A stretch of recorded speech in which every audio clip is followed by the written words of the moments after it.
Hello guys, मेरा नाम है सूरज मिश्रा और मैं आप सबको बधाई देना चाहता हूँ कि इतने लंबे संघर्ष के बाद लगभग लगभग 500 साल बीत गए और उसके बाद आज हिंदुओं को आज़ादी मिली और श्री राम जन्मभूमि का सॉल्यूशन निकला और श्री राम मंदिर का निर्माण कार्य शुरू हुआ। तो आप सबको बहुत बधाई इन सब के लिए। और गाइस, मैं आज श्री राम जन्मभूमि के ऊपर एक छोटा सा अपना एक वर्डिंग्स रखना चाहता हूँ और मैं ये कुछ बताना चाहता हूँ कि ये सिर्फ आज का काम नहीं है या फिर ये सिर्फ अभी शुरू नहीं हुआ है। लोग कहते हैं कि हम हिंदुओं ने बहुत जल्दी से एक्सेप्ट कर लिया मुगल एरा को या सल्तनत एरा को या उनसे बाद जो भी हमारे ऊपर ब्रिटिश काल में ब्रिटिशर्स ने हम पे राज किया, तो हमने बहुत आसानी से एक्सेप्ट कर लिया। ये मिथ्स चलाए जाते हैं कम्युनिस्ट द्वारा। तो आज मैं उन्हीं मिथ्स को लेके और उन्हीं बातों को लेके थोड़ा बहुत मैं डिस्कस करने वाला हूं। तो गाइस, ये श्री राम जन्मभूमि का जो आंदोलन है ये लगभग लगभग मस्जिद बनने के बाद से ही शुरू हो गया था या उसी दौरान मैं बोलूंगा, उससे पहले भी शुरू हो ही चुका था। 1528 में बाबर ने अवध पे हमला कर दिया। अवध पे हमला करने के बाद उसने देखा कि यहाँ पे इन काफिरों की #इन काफिरों की एक बहुत बड़ी मंदिर है। तो ऑब्वियसली बुत चिकन करना ही होता है, बुत के खिलाफ है अल्लाह। तो बुत चिकन करने के लिए इन लोगों ने क्या किया, उस मंदिर की जो ऊपर के हमारे शिलान्यास थे उसके ऊपर तोप से हमला करवा दिया। मैं आपको बता दूं गाइस, भारत में तोपें सबसे पहले बाबर ही लेकर आया था। 1526 में पानीपत की लड़ाई में उसने इब्राहिम लोदी को अपनी छोटी सी सेना, मेरे हिसाब से 20-25 हजार की वो उज़्बेक सेना, जिसकी शक्लें थोड़े मंगोलों से लगती थीं और हाव भाव तुर्कों जैसे थे, तो उनकी खुद की कोई आइडेंटिटी थी नहीं, आइडेंटिटी क्राइसिस से गुजरते थे। ना वो मंगोल थे ना वो तुर्क थे, वो मुगल थे। ठीक है, तो आइडेंटिटी क्राइसिस से गुजरते हुए वो लोग, वो उज़्बेक भारत पे हमला करते हैं और पानीपत की पहली लड़ाई में 1526 में बहुत बुरी तरह से हरा दिया जाता है इब्राहिम लोदी को और भारत में तोप खाने का सबसे पहला शो ऑफ हमें देखने को मिलता है। तो गाइस, सब बहुत सारे प्रमाण हैं और इन सारे प्रमाण को अगर आपको और भी डिटेल में जानना है तो श्रीमती मीनाक्षी जैन जी हैं, आप उनके व्यूज को देखिए श्रीजन टॉक्स पे या फिर संगम टॉक्स जो उनका यूट्यूब चैनल है, आप देखेंगे वहां पे मीनाक्षी जैन जी, के मोहम्मद जी, इनके बहुत बढ़िया टॉक्स हैं श्री राम जन्मभूमि के हिस्ट्री के ऊपर कि क्यों ये हिंदुओं का हिस्सा था और क्यों आज ये इतना बड़ा विवाद होने के बावजूद भी कैसे हम इसमें एक बेटर अप्रोच से आगे बढ़ सकते हैं। और हमने आगे बढ़ा भी और आज हम देख रहे हैं कि हमारे प्रधानमंत्री जी के द्वारा वहां पे भूमि पूजन हुआ और आज हम देखेंगे मंदिर निर्माण का कार्य शुरू होने वाला है। आपको बता दूं गाइस, लोग कहते हैं कि मंदिर के लिए ज्यादा लड़ाई नहीं हुई, बस हमने अपने विरोध जताया, ऐसा कुछ नहीं है। तुलसीदास जी की चौपाइयों से लेकर जो उस जमाने में ब्रिटिश ऑफिसर्स भारत में आए थे, उन लोगों ने अपनी डायरी तक में इसके बारे में बताया था और ये मस्जिद बनने के लगभग 100 साल बाद भी वहां पे कोई नमाज नहीं पढ़ता था। तो एक ऐसे काफी समय बीतता चला गया, मराठास भी आए, बट मराठास की नजर उस समय उस जगह नहीं पड़ पाई बिकॉज मराठास अवध के इलाके में नहीं थे, क्योंकि उस समय शुजाउद्दौला था सन 18वीं शताब्दी और 19वीं शताब्दी में। फिर निर्मोही अखाड़ा सामने आता है 1885 में।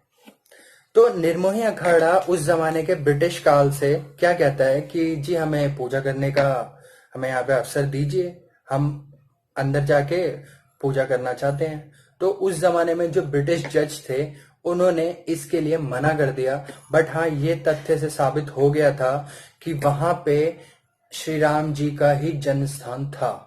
बट वो ब्रिटिश एरा था, वो नहीं चाहता था कि कोई सॉल्यूशन निकले, हम लोग आपस में ऐसे ही लड़ते भिड़ते रहें। तो उन्होंने इसका कोई प्रत्युत्तर देने का जरूरत नहीं समझी और आज हम देख ही रहे हैं कि क्या हुआ बाद में। निर्मोही अखाड़ा ऐसा नहीं है कि उससे पहले वहां पे हिंदू पूजा पाठ नहीं करते थे। वहां पे पूजा पाठ हमेशा से होती आ रही थी। मस्जिद के भवन के जस्ट आगे हिंदू वहां पे पूजा पाठ करते आ रहे थे। ना सिर्फ वहां पे हिंदू पूजा पाठ करते आ रहे थे, मैं आपको बताऊंगा, वहां पे कुछ निहंग सिखों ने वहां पे अंदर गए और वहां पे उन्होंने हवन किया। ये सन 1858 की बात मैं बता रहा हूं। आप कहीं भी किताब में देख लीजिए, मैं आपको डिस्क्रिप्शन में भी दूंगा, मैं आपको साइड में फोटो भी शो करूंगा कि निर्मोही क्षमा करें, निहंग सिखों ने वहां पे मस्जिद के अंदर गए, हवन किया और सारी दीवार पे राम राम राम लिख दिया था। तो ये सिर्फ मतलब हिंदुओं के लिए या फिर सनातनियों के लिए ही आराध्य नहीं है, भारत के हर पंथ के लिए आराध्य है। भारत का हर पंथ इनसे जुड़ाव महसूस करता है, क्योंकि हम लोग सब एक ही हैं। जो कन्वर्ट हुए मेरे मुस्लिम भाई हैं, उनको भी मैं बता दूं कि 8 पीढ़ी, 9 पीढ़ी, 6 पीढ़ी या 5 पीढ़ी पहले वो भी हिंदू ही रहे होंगे। और इस बात में कोई ऐसे हमें प्रूफ देने की जरूरत नहीं है। डीएनए चेकअप करा लीजिए या फिर आप अपनी क्रोनोलॉजी चेक करिए, आपको सब पता चल जाएगा। बहरहाल 1885 में ऐसा हुआ और उसका कोई खास नतीजा निकल के नहीं आया। उसके बाद भी हिंदुओं ने अपनी लड़ाई जारी रखी, वहां पे पूजा होती रही।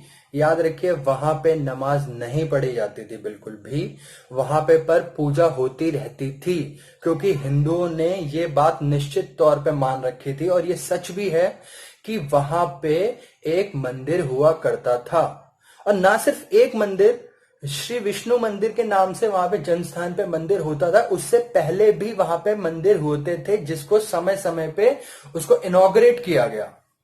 इनॉग्रेशन का काम चलता रहा, इसलिए आप देखेंगे बाद में कम्युनिस्ट जो थे तथा कहते डीएन झा और ये इरफान वहाबी, ये सब कितना बोलते थे कि देखिए पत्थर अलग प्रकार का आ रहा है, मूर्ति अलग प्रकार की आ रही है। वो ऐसा होता था कि अलग अलग काल में, चाहे वो राजपूत हो, चाहे वो तोमर हो, चाहे इससे पहले हर्षवर्धन काल में हो, चाहे गुप्त काल में हो, हर किसी ने मंदिर निर्माण में अपना सहयोग दिया, जिसकी वजह से अलग अलग प्रकार की कलाकृतियां, आकार, पत्थर, नक्काशी सब कुछ था।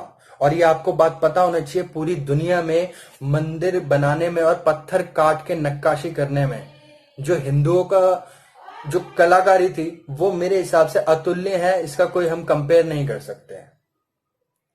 आगे क्या होता है कि 1949 में मूर्ति प्रकट हो जाती है। मूर्ति प्रकट होना, वी नो, किसी ने जरूर वहां पे मूर्ति रखी होगी और वहां पे पूजा पाठ होने लगे। उसके बाद 1984 की धर्म संसद हुई दिल्ली में। धर्म संसद में क्या नतीजा निकला कि गोपाल सिंह विरशत, निर्मोही अखाड़ा, सुन्नी वक्फ बोर्ड, रामलला विराजमान, ये चारों के चारों वहां पे एक पक्षधारी बन गए और केस इलाहाबाद के लखनऊ बेंच के पास चला गया। फिर वहां पे कार सेवा हुई, क्योंकि आंदोलन बहुत ज्यादा तेजी से आगे बढ़ रहा था। और कार सेवा होना, ये तो एक हिंदुओं के लिए एक पुण्य का कार्य है कि हाँ भाई, मंदिर के लिए हम अपनी कार सेवा करने जा रहे हैं। ये तो महाभारत में भी बोला गया है कि धर्मो रक्षति रक्षिता, श्री कृष्ण ने बोला है ये, और ये हमारे वेद से लिया गया है। आई थिंक यजुर्वेद में है, धर्मो रक्षति हंतो हंति धर्मो रक्षति रक्षिता, हंतो न धर्मो रक्षिता नाम्यम धर्मो हतो विधम। मैं थोड़ा सा मिस्टेकन हूं इसमें, क्योंकि लास्ट में, but this is the real thing कि जो धर्म की रक्षा करता है, धर्म उसकी रक्षा करता है। मूल रूप से इसका अर्थ यही आता है। फिर मुलायम सिंह जी ने बहुत बुरा कार्य किया, पता नहीं कितने कार सेवक मरे होंगे 1990 में।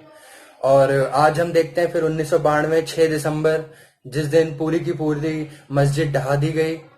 मस्जिद ढहाने के बाद पूरा का पूरा वहां पे मैदान साफ हुआ। फिर वहां पे दोबारा आर्कियोलॉजिकल सर्वे ऑफ इंडिया ने खुदाई करी, तो वहां पे बहुत लंबे लंबे खंबे, मूर्तियां, हिंदू कलाकृतियां सब कुछ नजर आई। पर भी लोगों को इतना ज्यादा असर नहीं हो रहा था, क्योंकि एक माहौल नहीं था। देखिए, कोई भी काम होता है उसके लिए एक माहौल की आवश्यकता होती है, बट वैसा माहौल बन नहीं पा रहा था, जिसकी वजह से नुकसान हुआ हमें। और 2010 में इलाहाबाद की जो लखनऊ बेंच थी, उन्होंने फैसला दिया कि निर्मोही अखाड़ा, सुन्नी वक्फ बोर्ड और रामलला विराजमान को 3 हिस्सों में डिवाइड करके जमीन दे दी गई, जो कि एक एक्सेप्टेबल नहीं फैसला लगा। तो सबके सब सुप्रीम कोर्ट की तरफ आगे बढ़ते हैं। तो सुप्रीम कोर्ट में 2011 से लेकर 2017 तक कोई बड़ी सुनवाई नहीं हुई, कोई बड़ी कार्रवाई नहीं हुई। लोगों ने हताश होना शुरू कर दिया। वो तो शुक्र है आज की रिसेंट गवर्नमेंट का कि उनके भी प्रयास जारी रहे। देखिए, पॉलिटिकल विल होना बहुत जरूरी होता है, और ये जो रिसेंट गवर्नमेंट है, चाहे वो स्टेट गवर्नमेंट हो उत्तर प्रदेश की, चाहे वो सेंट्रल गवर्नमेंट हो, उनके प्रयास काफी ज्यादा स्ट्रांग थे, जिसका नतीजा आज हम ये देख रहे हैं। 2017 के बाद अक्टूबर में हमारे सीजीआई बोलते हैं कि we have lots of cases to do, it is not the matter of priority right now. कोई बात नहीं, हमने इतना इंतजार किया, हम और इंतजार करेंगे। फिर जनवरी और फरवरी में सुनवाई शुरू होती है, लंबे समय तक फिर डेट्स मिलती रहती हैं। फिर आखिरकार 6 अगस्त 2019 से लेकर 40 दिन तक, लगभग 16 अक्टूबर तक 2019 के लगातार सुनवाई हुई। सुबह 10:30 बजे से लेकर शाम के 4:30 बजे तक हुई, और आखिरी के 10 दिनों में 1 घंटा उस सुनवाई को और आगे बढ़ाया गया, जिसका नतीजा ये हुआ कि 1000 पन्नों की एक रिजल्ट घोषणा सुनाई गई।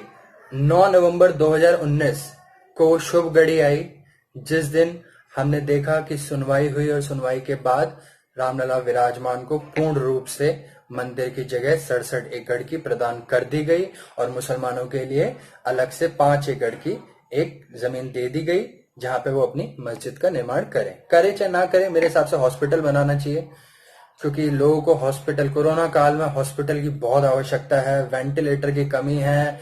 सुन्नी वक्फ बोर्ड से मेरा हाथ जोड़कर नमन है कि जो हमारी मस्जिद की जमीन है, कृपया उसके ऊपर एक बहुत सुंदर, अपने ज़कात के पैसों से एक बहुत सुंदर एक मंदिर के, माफ करें, एक मंदिर आ रहा है मेरे नाम पे बार बार, देखिए, एक मस्जिद का निर्माण ना करें, और एक बहुत सुंदर और एक 5 स्टार एक हॉस्पिटल तैयार करिए।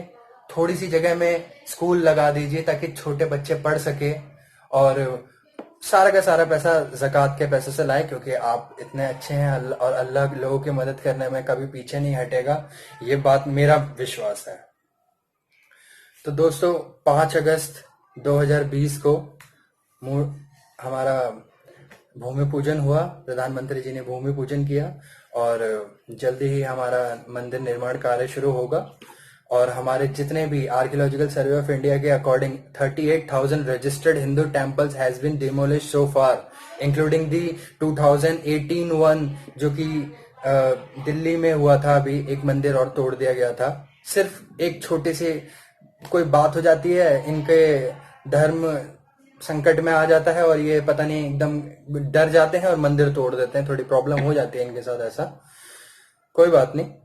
तो ये थी हमारी लगभग 500 साल की कहानी, जो मैंने बहुत ही छोटे फॉर्मेट में थोड़ा सा बताने का प्रयास किया है। आप इसे और डिटेल में पढ़िए, मैं आपको लिंक डिस्क्रिप्शन में दूंगा उनका। आप जानिएगा कि मीनाक्षी जैन जी ने कितने अच्छे से समझाया इसके बारे में। और ये बात भी है कि इन 500 सालों में केवल 1-2 नहीं, 3-4 नहीं, 76 से ज्यादा बार हमने लड़ाई करी है मंदिर के लिए, और आज हमने अपना मंदिर अपने पास पाया है। और आने वाले वीडियोस में मैं काशी विश्वनाथ और श्री कृष्ण जन्मभूमि के बारे में भी वीडियो बनाऊंगा, थोड़ा इन्फॉर्मेशन गैदर करेंगे। तब तक के लिए जय हिंद, भारत माता की जय, जय श्री राम।